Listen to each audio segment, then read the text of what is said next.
Chapter 4. The First Worm.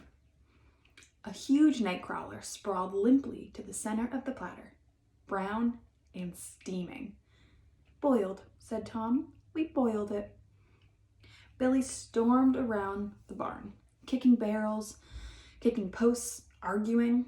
A night crawler isn't a worm. If it was a worm, it'd be called a worm. A night crawler is called a night crawler. Finally, Joe ran off to get his father's dictionary. Night crawler, noun, earthworm. A large earthworm found on the soil surface at night. Billy kicked another barrel. It still wasn't fair. He didn't care about the dictionary or what it said. Everybody knew the difference between a night crawler and a worm. Look at this thing. Ugh. It was as big as a souvenir pencil from the Empire State Building. Ugh. He poked it with his finger. Alan said they'd agreed right at the start that he and Joe could choose the worms. If Billy was going to cheat, the bet was off. He got up and started for the door. He guessed he had other things to do besides argue all day with a Fink. So Tom took Billy aside to the horse stall and put his arm around Billy's shoulder and talked to him about George Cummings' brother's mini bike and how they could ride it on the trail under the power lines behind Odell's farm, up and down the hills, bounding over rocks. Rum, rum. Sure, it was a big worm, but it'd only take a couple bites. Did he want to lose a mini bike over 2 bites?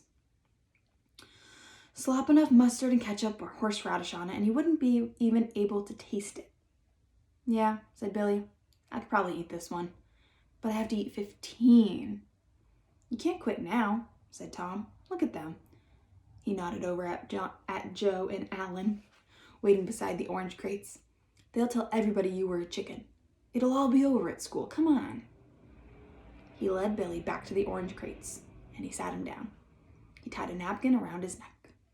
Alan flourished the knife and the fork. "Would Monsieur like it carved lengthwise or curvewise?" "Would you like ketchup?" asked Joe, showing his teeth. "Cut it out," said Tom. Here you go."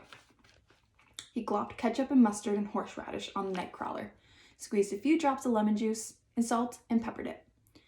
Billy closed his eyes and opened his mouth. Oh, man. Tom sliced off the end of the night crawler and forked it up. But just as he was about to poke it into Billy's mouth, Billy closed his mouth and opened his eyes. "No, let me do it." Tom handed him the fork. Billy gazed at the dripping ketchup and mustard, thinking, ugh, it's all right talking about eating worms, but doing it? Tom whispered in my ear, "Mini bike." Ugh. Billy poked the fork into his mouth, chewed furiously. Gulp, gulp, swallow, swallow. His eyes crossed, swam, squinched shut.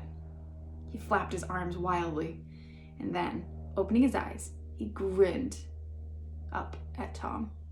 "Superb, Gaston." Tom cut another piece, ketchup, mustard, salted, peppered, horseradish, and lemoned it, and handed the fork to Billy.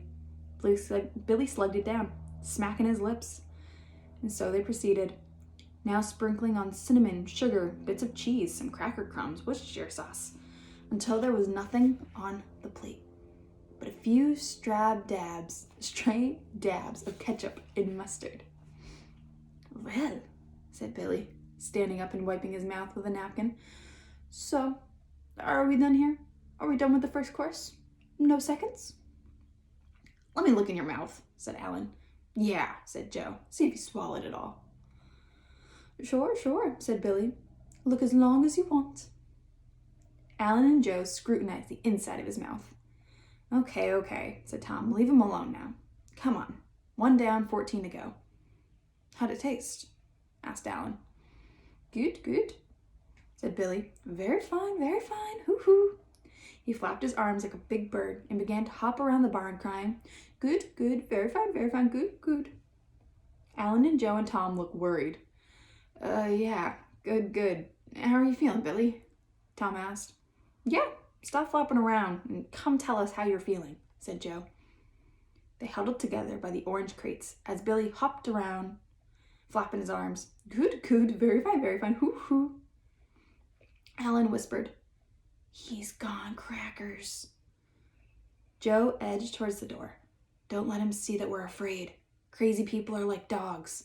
If they see you're afraid, they'll attack."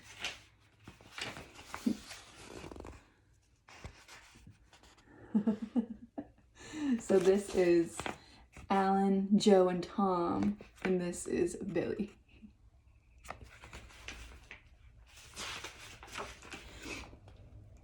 "It couldn't be," whispered Tom, standing his ground. "One worm?" Good, good, screeched Billy, hopping higher and higher, drooling from his mouth. "Come on," whispered Joe to Tom. "Hey, Billy," bursted out Tom, suddenly in a hearty, quivering voice. "Cut it out, will you? I want to ask you something." Billy's arms flapped slower. He tiptoed over to Tom, his head cocked to one side, his cheeks puffing out. Tom hugged himself, chuckling nervously. "Cut it out, will you, Billy?" Billy pounced. Joe and Alan fled, and the barn door banged behind them. Billy rolled on the floor, helpless with laughter. Tom clambered up, brushing himself off. "Did you see their faces?"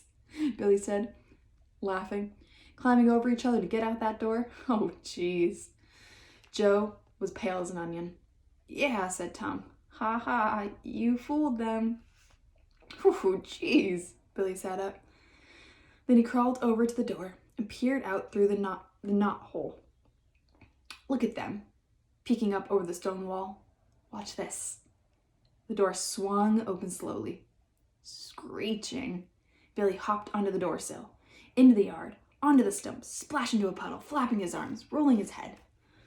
Alan and Joe galloped to the hill, through the high grass, yelling, "Here he comes, get out of the way!"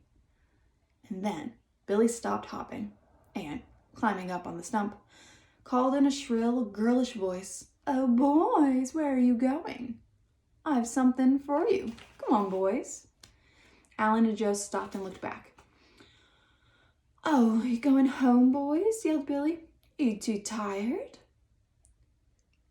"Who's scared, you lunk?" called Alan. "Yeah," yelled Joe. "I guess I can go home without being called scared, if I want to." "But ain't you in an awful hurry?" shouted Billy. "I just remembered that I was supposed to be helping my mother wash her windows this afternoon," said Alan. Yeah, that's all." He turned and started up through the meadow, his hands in his pocket. "Yeah," said Joe. "Me too." And he trudged after Alan.